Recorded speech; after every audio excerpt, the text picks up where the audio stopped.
today about Power Platform, Power BI and the data lake, and you'll see a pretty interesting session with lots of interesting news, tips and tricks, and I hope you will enjoy it. So just before we start, just a quick announcement for upcoming sessions, which will be on the Stuttgart Power Platform user group. So next week, Nikola Ilic will join us with query folding in Power BI. After that, in May, two also interesting sessions, Gil Raviv on May 7th and Imke Feldman end of May, May 20, with also some interesting topics. So feel free to join and enjoy the session also today. So Thomas, Alex, welcome. Nice to have you here, and I leave the things to you and you can start sharing. Yeah, thanks from my side as well for the nice words for the beginning here.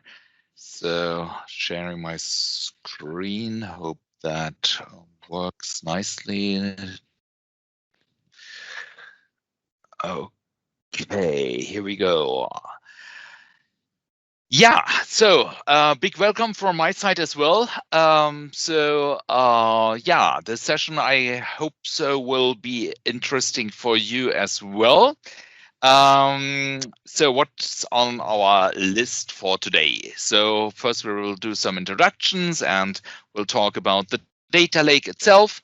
Then we will talk about, well, some structures. So CDM and other confusions, we called it. Going then into Power BI and the data lake, so showing you how they can work together, and well, a final call to action, and well, that's the program for today. So who are we? So with me is Alex, and well, Alex, perhaps you can introduce yourself quickly. Yes, nice to meet you guys. My name is Alexandre Munday. I am working with Avanade for about 3 years, working based in Zurich, Switzerland, and working quite a lot with Power BI and other data platforms. Thank you. Yeah, and myself, Thomas Pagel. I'm with Avanade now for a little bit more than 15 years. So for anyone who doesn't know Avanade, so I don't have the big commercial slide here, but well, we are founded in 2000. So we are a little bit more than 20 years old. Avanade is a joint venture of Accenture and Microsoft. So Microsoft is one of our big mothers here as well. Yeah, and we are both from the data and analytics team. I'm the lead architect for data and analytics at Avanade here in Germany, Switzerland, and Austria. Yeah, that's about us. So, what is data lake, and what are we talking about here? Well, primarily, the data lake for us is just a big data store. So unlimited data, and it's optimized for analytical use cases. Well, it's ready in minutes, so you can just provision it easily from Azure. And then you have unlimited storage there, and you only pay by the gigabyte you put on that. And well, some people say, well, data lake, well, is that something Microsoft is all in for? And I can say yes, absolutely. So when you watch Azure, you see that new tools are popping up regularly. So yes, Power BI has already quite some functionality built in. We will look at that. But also other tools like Synapse, we will cover a little bit about that today. But also Purview and other nice tools who are working nicely with the data lake. So it's really a data platform we are talking about here, which Microsoft provides in Azure. What is really interesting is that not only specialized products in Azure are based on data lake, also applications from Microsoft like D365 Dynamics get out of the box support for data lake. And it's really fascinating what Microsoft does here. So just pulling a switch and suddenly you have your bookings and your invoices and so on available in the data lake, and you can do analytics on top of that. Really fascinating piece of technology. So people might ask, why a data lake? And well, I say, why not? So databases are expensive, and we will come back to this point in a moment. So it's really worth thinking about alternatives. And well, in fact, the importance of a fast database is getting a little bit in the background when you have Power BI. Well, we all know the nice power we see each day of the in-memory database Power BI offers. So it's really the question for what you need a database for. For sure, there are some exceptions like OLTP applications. The data lake can't do that really. Or when we talk about real-time scenarios and so on. So there are some things. Also, it's really a different approach for slowly changing dimensions, all that stuff. It is something you need to think about. But well, on the bottom line, there are a lot of advantages of a data lake. You can handle all data types. You can now handle all scenarios like streaming, batch, and so on. And at the end, it's a perfect foundation for things like machine learning, artificial intelligence. You have limitless options here. But, well, be aware. So a data lake is also a beast, so be careful. There are a lot of things you have to do different in a data lake. So when you think, well, I know how Microsoft handles permissions, well, maybe you don't, because the data lake is handled completely differently. So maybe you know POSIX permissions, that is what you see in the data lake with limitations coming with them. So how groups are managed and so on is different, and it has its own limitations. So be careful around that. Also, there is a big danger here. So often you use a data lake for, well, storing all kind of data, basically all data. And when you then don't pay attention to build up the right structures and use the right tools here, it often gets a data swamp. So apply the right tools, for example, Purview, have a look at that.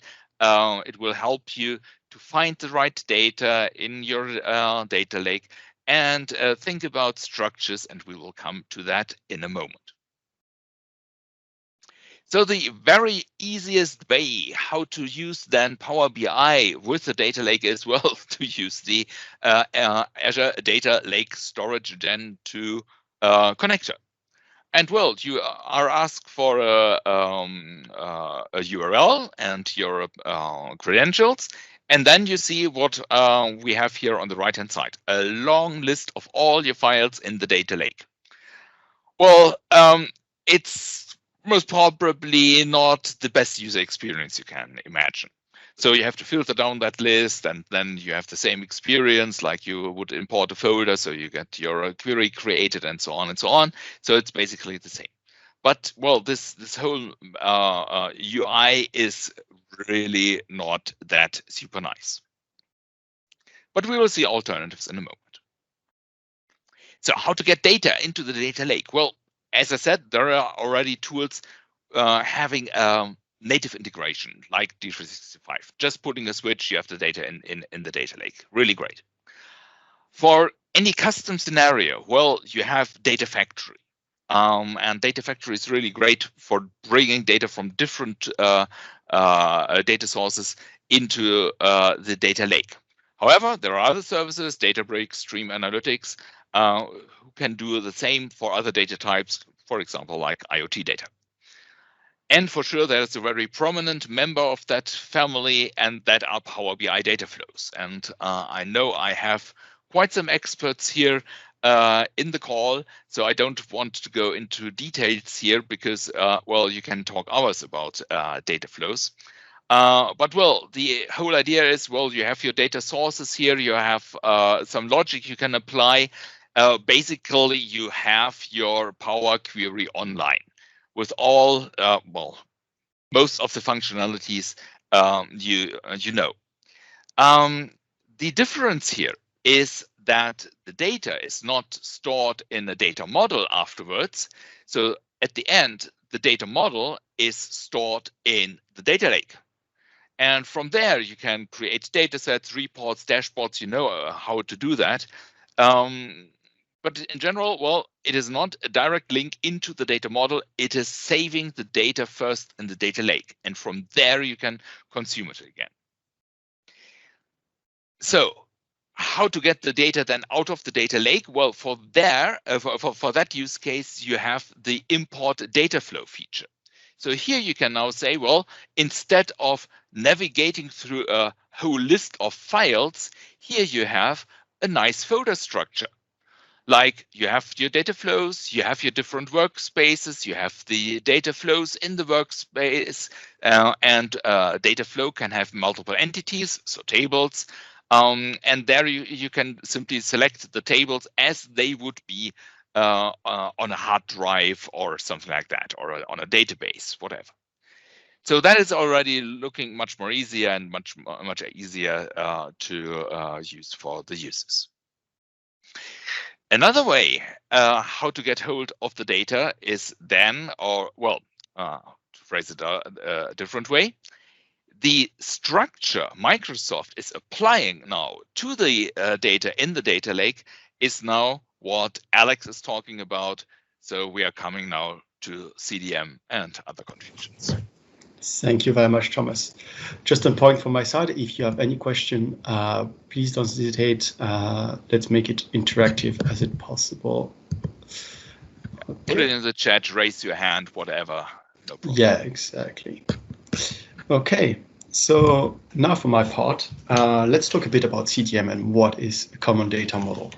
So I'm pretty sure most of you already heard about it because of Dataflows and Data Lake, and it's coming really to the front right now. But let's go back and where does it come from? So as you can see, there is on my screen we have Adobe, Microsoft, and SAP, and they came up with the Open Data Initiative, and the common data model is one of the big things that they want to develop together.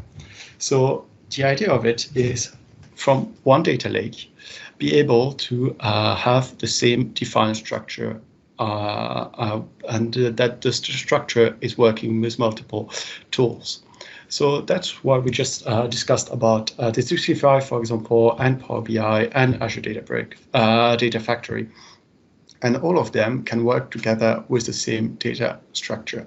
And meaning you already have the type of the data inside and allows to have really a standard definition for it. And then what is the big plus of it? It's, for example, for an end user who doesn't really understand how it works and what is the this metadata files that are in the background that I'm just going to talk about later. He's just going to use the data without really caring about what is in the background, but it's really easy for a business level to understand better the data. As you may know, there is already two versions of it. So the version 1 called model.json and the version 2 called manifest. And what is really interesting to see is that this shared a similar structure, but there is quite a few points that are much appreciated in the version 2. So first of all, in the version 1 model.json, you will have, and we'll see just after that, the complete exact path to the data files, compared to the manifest, where you can use wildcard. And that could be really useful, for example, for partitioning, or if you have data that are with a time step at the end and run from a pipeline, the Azure Data Factory that's updated every day or whenever, you can just put a star at the end and it will recognize the data.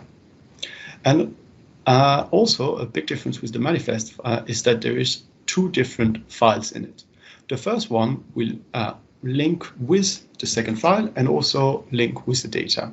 And the second files will have all the metadata information from the data. So in here, we can see a bit of the structure. We're also going to discuss that later. So that's the structure when it's created directly by Power BI when you connect with your data lake. I'm also going to talk about that just in a moment.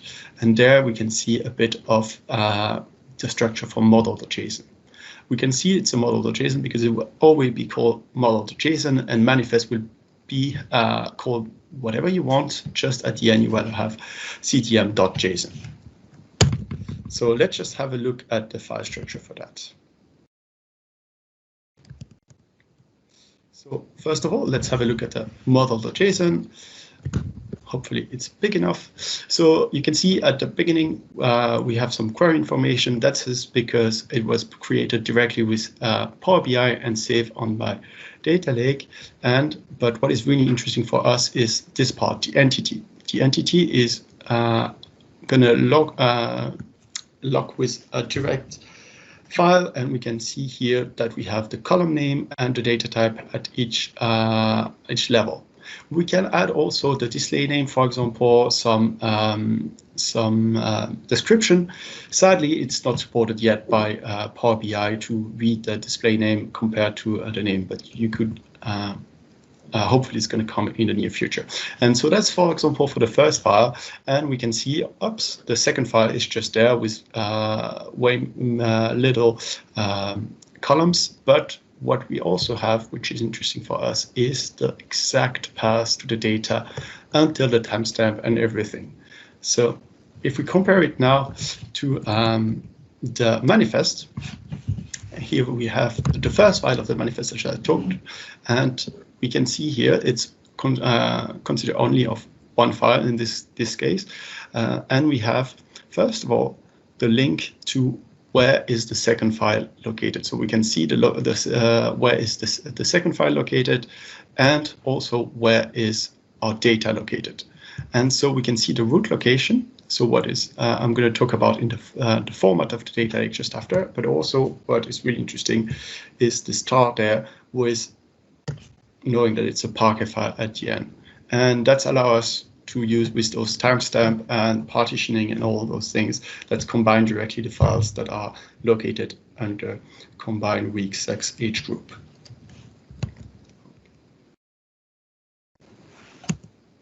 Okay, so as you may know, sometimes you create data flows and you just don't know where they're going to store. They're going to be stored in a managed data lake that is free of use when you use data flows.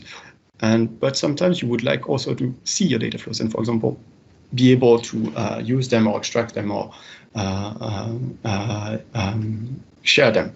And so you can also create a connection between a Power BI service and a data lake. So for that, you can just go inside your settings and connect here.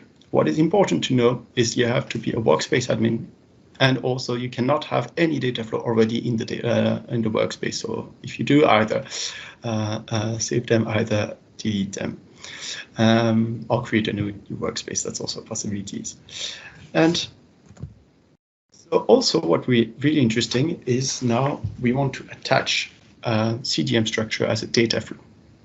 So you can see when you want to create your data flows, you have multiple points. And the last one is the attach common data model, which is in preview.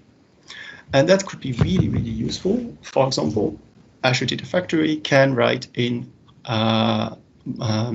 CDM format.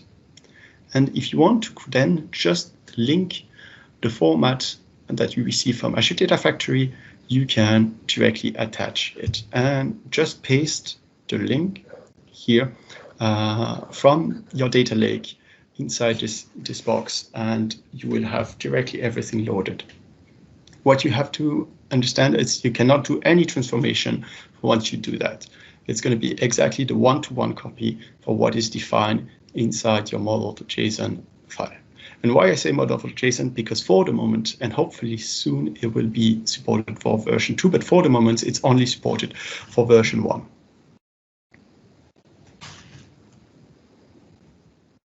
So now let's talk about option 3. We just saw the two first options, and we can see a bit of resemblance with the data flow structure that Thomas just showed us. And so now you can, when you connect with your Azure Data Lake Gen 2 connector, you can select file system and CDM view, which is in beta right now. And that is the view when you connect as the CDM structure. You will see your container and then all the different folders that you have. And you can see at the end, you have different icons. And that means that is the metadata files, which is linking, and you have all the table under that. And what is very interesting also is you can see here, I'm just at the container level. And it's where my first metadata file is stored. But you can store it pretty much everywhere you want. Just what you have to understand is inside of the folder structure here, you cannot go up a level. You can only go down. So basically, your data cannot be stored above your metadata file. But you can add as many folder structure under that if you want to. And then you can directly select the table you want to load. It could be for multiple different CDM format, CDM folder, and that it will work perfectly. And also you will also have directly all the data type that you selected inside your metadata files. Okay, let's have a look at the data lake and how it's stored. So in here we have the model.json I just showed you with the 3 different table there, and we can see that one has been created directly by Power BI. So it's using just on the same level as the data, and then under that you will have a snapshot for the product and all the product with the snapshot. And the same with your model.json, you will have the snapshot because it evaluated with the refresh or change of the data and stuff like that. So you will have all the other model.json because of this path that is fully written in hard inside the format. So now let's just go up and have a look at those CDM.json, so the manifest version. And in here, we can see we have the gold one, which is just under our container. But if we go and have a look at the gold here, I have another one, which is the second one. And then I have my data, which is just under here as a FARC file. I also have just here because it was used for a demo also, but here is my data, which is the link to it. And the same with Silver, and for Silver we have many more data and entities in there. We can see as many as them. So in here, they're all linked together just with one manifest file that we saw at the top. So all of them are connected via the Silver demo here.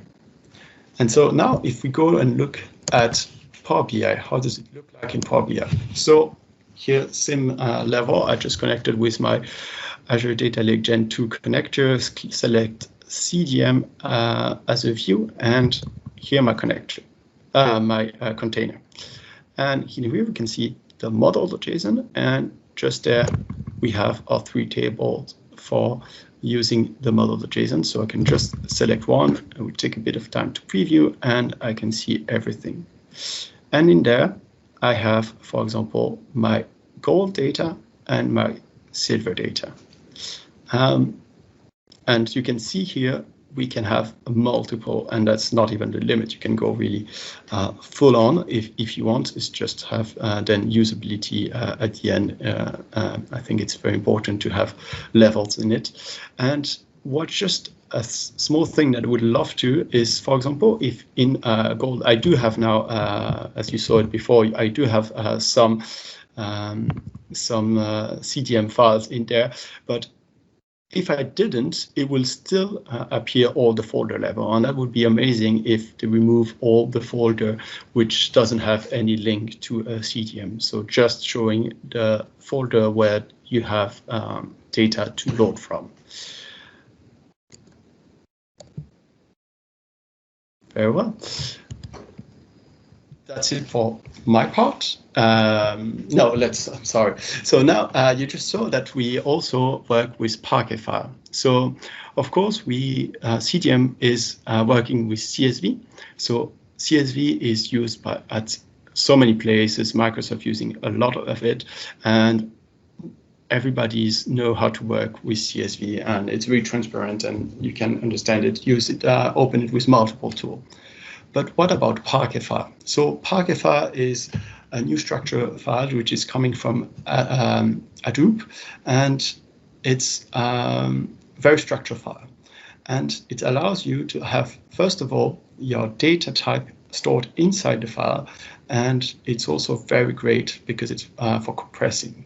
It's using a dictionary, so it could compress very well the data as Power BI does it, for example. And it's really fast to read. So if you just want to, for example, from Azure Data Factory, you have a large file, you can transform it in a Pagel file to read it, for example, for Power BI, and it will be much faster using Pagel than CSV. It's also a standard now for data science, and you can see it more and more coming up to the front in data engineering. Very well. Thank you very much. Thanks, Alex. So I steal the screen from you again. Okay, now let's talk about, well, how we bring Power BI and the Data Lake even closer together. And for that, we are now talking about Azure Synapse, and to be more precise here, the SQL serverless pools and how to connect them with Power BI. I think that is a really nice option. So if you didn't hear about Synapse, that's an offering from Microsoft, which is, I think, now available publicly or in GA since December. So it has different components in that. We have a SQL offering and a Spark offering here. And the SQL offering is even divided into a provisioned and an on-demand world. So the provisioned is something you might know from the Azure Data Warehouse, or before that it was the Parallel Data Warehouse, the on-prem option.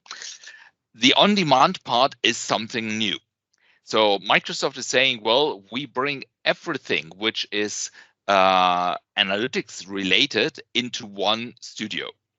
And so they say Spark and SQL in both fashions, together with a lot of metadata, monitoring, security management, also with data integration features, all together in one studio, and offer then different languages on top of that. So all these languages are available besides R. So it's not there yet. I can't say anything about that. Everything is sitting on the data lake. And here, the common data model, CDM, is already mentioned explicitly.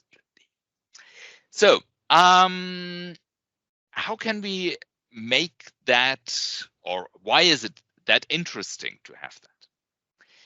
The interesting part here is, well, we have these two different fashions, the dedicated pools and the serverless, so the on-demand part in Azure Synapse. And I call it, well, pay-per-use on steroids, what's offered in serverless. Because, well, when you have the old dedicated pools, well, they are not really old, they are enhanced and so on, but the principle behind that is still there. So you pay something like 930 up to $250,000 per month list price. And that's per month. So yes, you can scale these clusters, you can ramp them up and down, but in general, you pay per time you have that running, if you use it or not. Storage is also quite expensive, so nearly 20 euros per terabyte.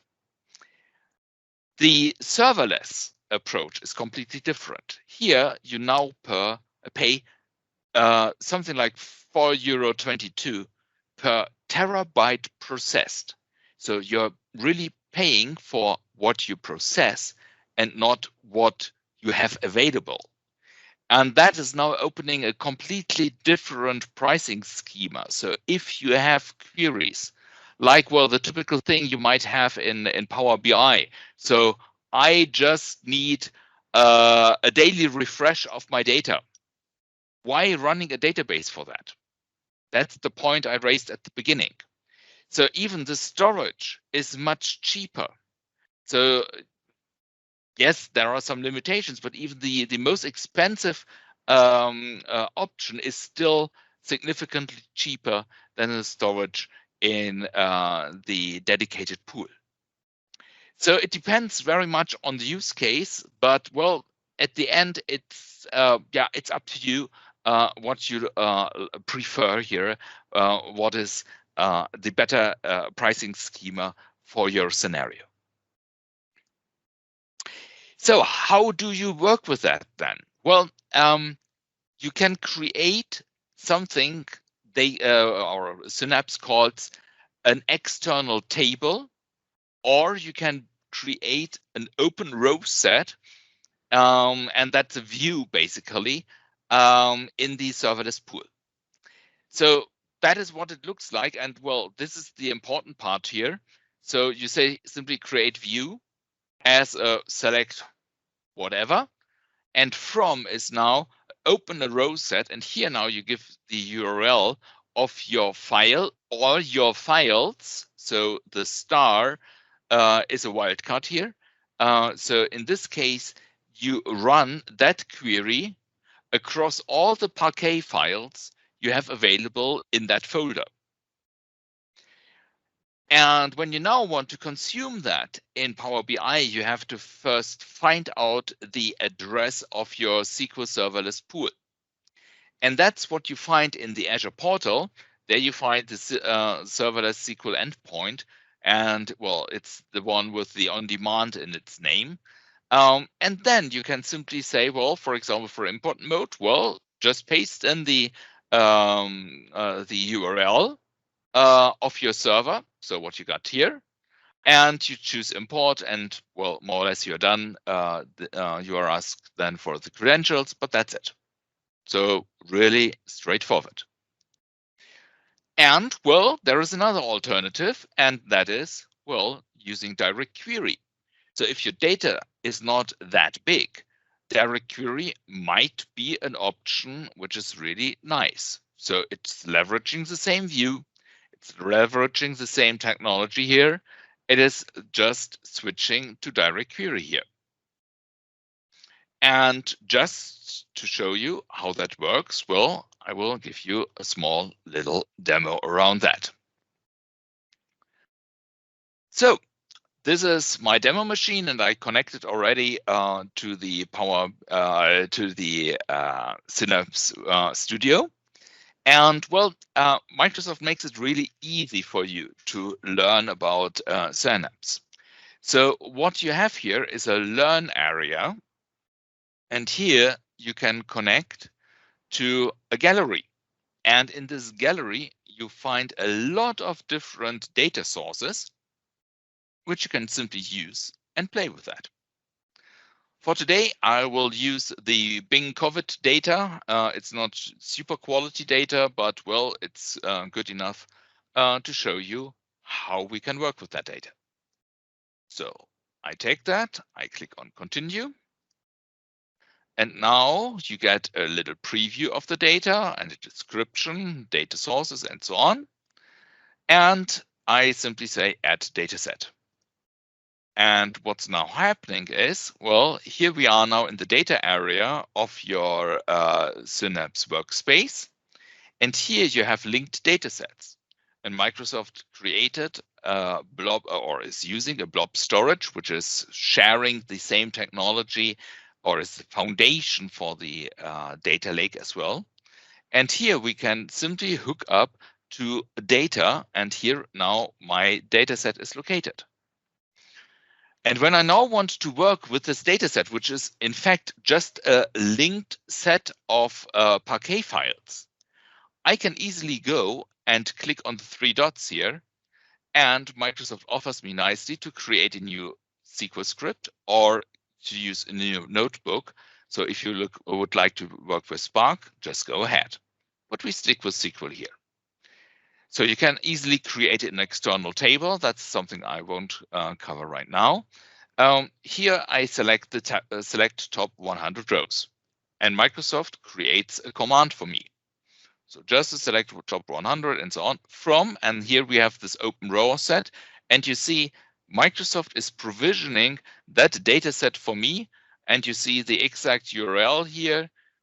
So it's linking to a single Parquet file called Bing COVID-19 data Parquet on a public blob storage. So, and that is a command I can run. And that might take a moment because my cluster needs to ramp up first. But here we go. So that are the first 100 lines in the Synapse Studio. So I can look at the data.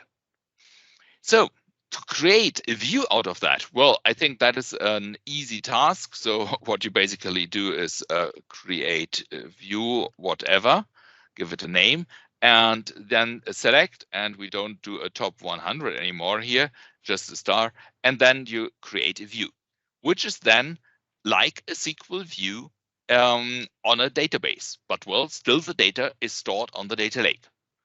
So that's then something you can see here. So I have here my databases. They should be here. They're not here. Okay, interesting. Interesting. Okay, somehow this doesn't work for now. This is really fascinating. I refresh the window. Perhaps it's then there. Okay, yeah. So here we have now the databases. Here I have my COVID database, and there I have some views. And here's exactly a view like I created a moment ago. And well, this view is now something we can leverage in Power BI. So I go back to the Power BI data lake into my resource group, into my Synapse workspace in Azure in the portal. And here you see the endpoints you can leverage to connect to Power BI. So I simply copy out this serverless SQL endpoint and go to Power BI. And here I simply say, well, I would like to get some data from Azure, from a SQL database. So don't get confused with Azure Synapse Analytics. So that is only for the old, or well, the traditional provisioned workspace. So here we can simply use the SQL database. And I copy in my address here, and I select Direct Query. So now it's getting a little bit funny because okay, so the credentials are invalid, so I have to sign in. I just enabled my multi-factor authentication, so otherwise it would be cached. So I just need to sign in here again. Okay, here we have the demo effect again. Okay, that's not behaving very nicely. So in that case, I go back to my data source settings, and I hope I quickly find my data lake here. I just clear the permissions for that. And let's see if it works on the second try. I hope so. That's not nice. Okay, so sorry. So I can just divert back. Well, if sign in doesn't work, so I know Microsoft has some trouble today. So they had some issues on the Azure portal already. So maybe it's also a problem now with the authentication. which would be really bad. Yeah, but unfortunately, I don't see any login. I will give it a last try, restarting Power BI. But if that doesn't work, we have to skip that demo, unfortunately. So get data and Azure and SQL Database Connect. And address, and that's the right one, and it's direct query. And it's a Microsoft account, and I want to sign in. Too bad. I'm very, very sorry. Yeah, this is unfortunate. I can just say, well, I can tell you it works nicely. So you simply go there, you sign in, you get the database presented, you select the view, and simply you put a view on top, or you pull up a direct query data model with a single table, and you can just work with that. So that's a scenario, at least, which is working now, usually at least, nicely with smaller data sets. So I also tried that with some gigabytes of data. So this data set is quite small. With gigabytes of data, well, if you have simple queries, that still works nicely, but otherwise it's getting a little bit slow. So if you are fine with waiting a few seconds on your dashboard, well, then you're still fine. Here it would, yeah, simply take a little bit longer. With that small data set, it's quite fast. Okay, so sorry, that used to work very nicely. So yeah, so sorry. Okay, so I would like to present you with some other options we have. And that is, well, I didn't try it on my own. I will give you the link down here where you can read more about that. So it's about working with partitions. So when you have large data sets, you often think about, well, okay, can I split my files into multiple partitions? And yes, that's absolutely possible with the data lake as well. So you slice your data in different files. And what Chris did here, he used then a simple model and duplicated the queries here and assigned that to different partitions in the data model. For that, he used Tableau Editor. And simply adjusted, so copied the partitions, adjusted the M code behind that so that it links to the different files. And that's how we brought down the processing of a model from 1 minute 4 seconds to 40 seconds. So if you are interested in more details, have a look at that link. Another option, and in fact much more easier, is now that you think about partitions and Synapse. So I showed you, when you already have the star here, you can have multiple files and handle that as one data set. And here now the query looks a little bit different. So here we say, well, create a view as a select star, but now here's a special command in there.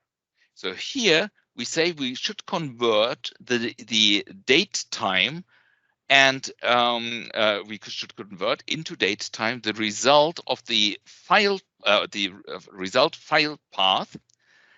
And well, it now takes here. So here we have partitions in different folders, and it reads the different folders, gets the file path, takes the date out of that, and makes that available as part of the query. And that now allows that you can use the standard incremental import policy here and simply say, well, I take this table, so they called the table Pagel as well. get or store 3 years in here, but only update the last 3 days. And so Synapse will take care about taking only the last 3 days out of the or the last 3 days data out of the data lake and process it. So that is called also partition elimination. So here we have a large data set, and with that command in place, you can enable that Synapse eliminates the partition, so needs to read less data, needs to process less data. Remember, SQL Serverless is paid by the bytes you or terabytes you process, so that is saving money then for you as well. And so you get the result cheaper and faster. So I think that is a really attractive option. But well,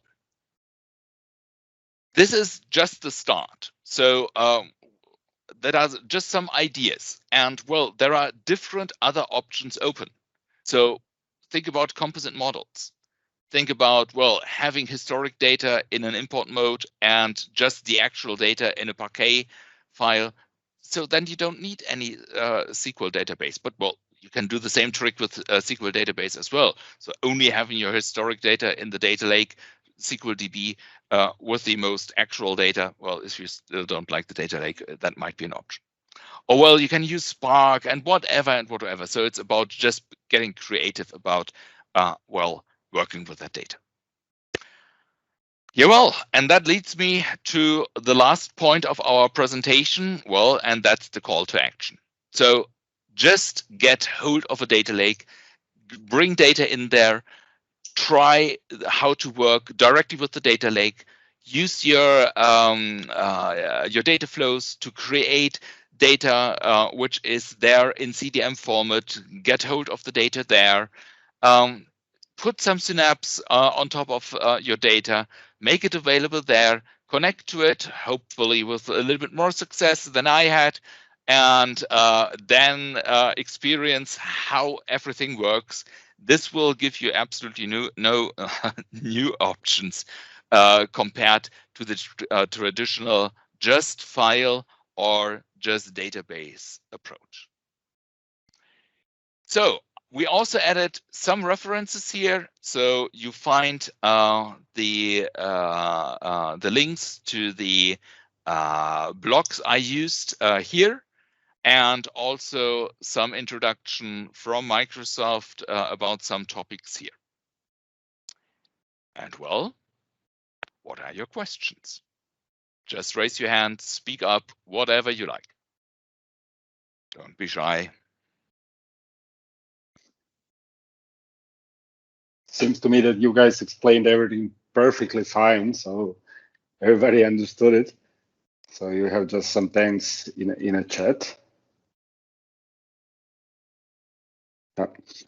And so if there are any questions, speak up, write them, or unmute yourself and ask the questions. So, but for sure, so we do have Brian who raised his hand. So, well, question: Synapse is obviously very expensive. Is there any way I can get access to it in a Learn environment? Well, at least the provisioned version of Synapse is expensive. That's true. Serverless is bloody cheap, I would say. Okay.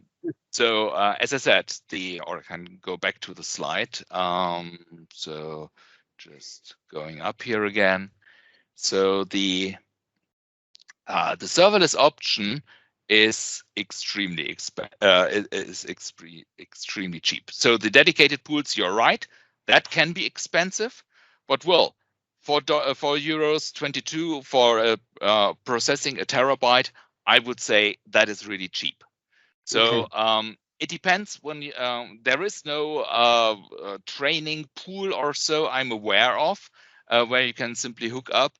The only good thing is, well, if you just need it for a day or so, well, divide 900 by 30 and then you know what it is working with that for a day, and I guess you don't use it for 24 hours. So divide it by 3, and then you have a day how to play. You have to play with a dedicated pool. Okay. You have one additional question, Thomas, in the chat. Yeah. Does incremental loading only work on Parquet files? No, absolutely not. So you can do the same with CSV files. So CSV and Parquet are supported. I think there shouldn't be any limitation on that. Perfect. So if there is another question. Yeah. No, it's the same one that you just. Oh, sorry. Okay, Hi, David. Yeah. Hi, everyone. Can you hear me? Yes. Yes. Thanks for the presentation, first of all. It's quite new, and I try to really understand where it can fit in my consultancy for the clients, which way to choose. It's a quite new thing to offer, and it's kind of the serverless approach. Is it similar to Snowflake, kind of? Price-wise? Well, price-wise, I can't tell you. I don't have any insights about Snowflake pricing. I know that there are some parallel ideas, at least concepts here, and we'll also. Now I'm getting confused. There is a similar offering at Amazon as well. So it's not Redshift, it's Athena, I think, but I'm not absolutely sure. So this serverless approach, no, it's not a Microsoft invention. No. The good thing here is, well, it is perfectly integrated in Synapse, so the experience here is nice. Well, it is also a T-SQL. It is not some SQL, it is T-SQL, but not all commands are present. So you might imagine, or you might understand, for example, you can't write to a table. So that are files, so you can't update something. You can only read it. You can create new tables, so you can create a view and materialize that as a table called a CTAS, so create external table as a view. That is possible, but in general, it's not really a database. It's more like, yeah, well, you make a data lake available as or via SQL commands. So I think that phrases it as nicely. So I think Snowflake has some more capabilities there because it's just the database. So here the serverless approach is a little bit different. I would compare Snowflake a little bit more to the dedicated pools. Dedicated pools, okay, because there are also some indexes that we add on the Snowflake side, but here we don't need the indexes, I guess. Well, it would be nice if we would have indexes. So yes, you have statistics, but you don't have indexes. So serverless is not leveraging any index. Just to make it work perfectly, then the data providing part to the data lake should follow some best practices, right? To make things very absolutely. So leveraging best practices of Dataflows or Data Factory is absolutely key here as well. Yes. Okay. Thank you. Thank you. Okay. I think all the questions are here. So still, if somebody pops out, but from my side, so I want to thank you, Thomas and Alex, for a great presentation and for your time sharing with the user group here. And hopefully all the others, you can join the next interesting presentations already announced, and you can join us on a link on a meetup and see all the upcoming things before the summer break, and we all leave to vacation, hopefully after the lockdowns. So thank you very much, and thank you, Thomas and Alex, and have a nice evening, everybody. Thanks for joining. A real pleasure. Thank you very much. Thank you.